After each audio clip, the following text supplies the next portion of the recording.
El utilitarismo es un movimiento filosófico que se desarrolla principalmente en Inglaterra durante el siglo XVII y que ha tenido una influencia marcada sobre todo el derecho sajón.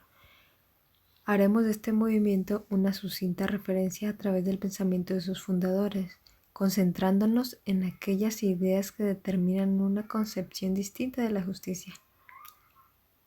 Pero, ¿qué entendemos por utilitarismo? Por tal se entiende, de modo muy general, a la corriente de pensamiento que funda la obligación moral, los vínculos jurídicos y políticos de la utilidad. Pero, ¿qué se entiende por utilidad? Este es el valor moral que poseen las acciones por las consecuencias buenas o malas que traen a los individuos. Por ello, la doctrina utilitarista es consecuencialista. Centra el valor de las acciones no en las acciones mismas, sino en sus efectos. A falta de una consecuencia positiva no hay utilidad, y no habiendo esta no hay bien. En David Hume encontramos ya un concepto de justicia radicalmente diferente al justnaturalismo racionalista. Si bien todavía proclama que la naturaleza humana es la única ciencia del hombre, la justicia es para Hume un concepto que deriva en su totalidad de la utilidad, porque la justicia no es una virtud natural, sino artificial, inventada y establecida convencionalmente por los hombres.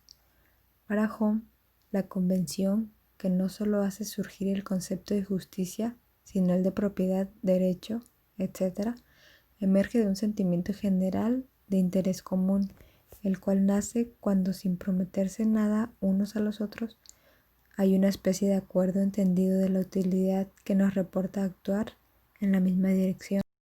Sin embargo, si desaparece la utilidad que reporta la justicia, desaparece la convención que la hacía posible y, por consecuencia, desaparece la justicia. Hume piensa que en los casos de extrema necesidad o de extrema abundancia, el sentido de justicia, de propiedad o de derecho desaparecen, precisamente porque son virtudes artificiales. Hume piensa que la justicia es una virtud distinta de otras, porque está referida no al bien en particular de los individuos, sino al de la sociedad.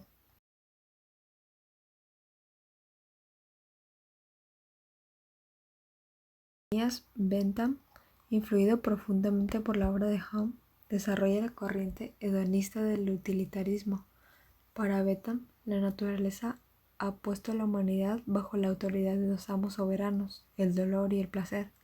Son estos, continúa el autor, los que determinan lo que debemos hacer y lo que haremos. Entonces, lo que persigue la naturaleza humana es su propio placer. Nuestra razón no es más que una orientación, un tanteo. Bentham trató de encontrar una lógica de la voluntad. El derecho constituía precisamente la rama más importante de esa lógica. Dado que cada hombre persigue su propio placer, los intereses que lo satisfagan, la lógica indica buscar una identificación de intereses que haga posible una cooperación efectiva. Solo de ese modo será posible.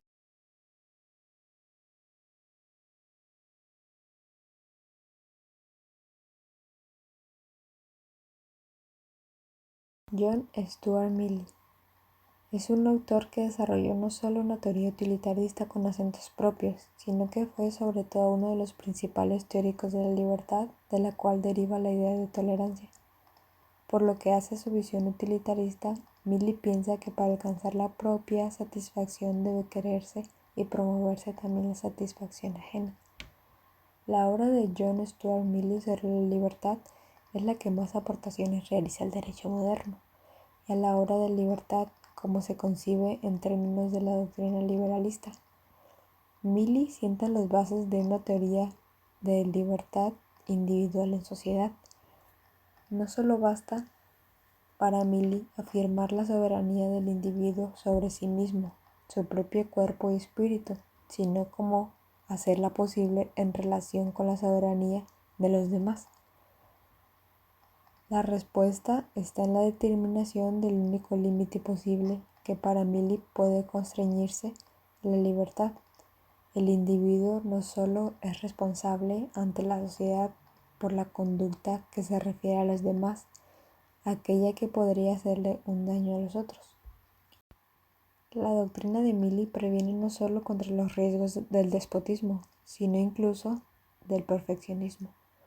No cabe limitar la libertad individual arguyendo el propio bien físico y moral de la persona, por más que sean estas buenas razones para persuadirle.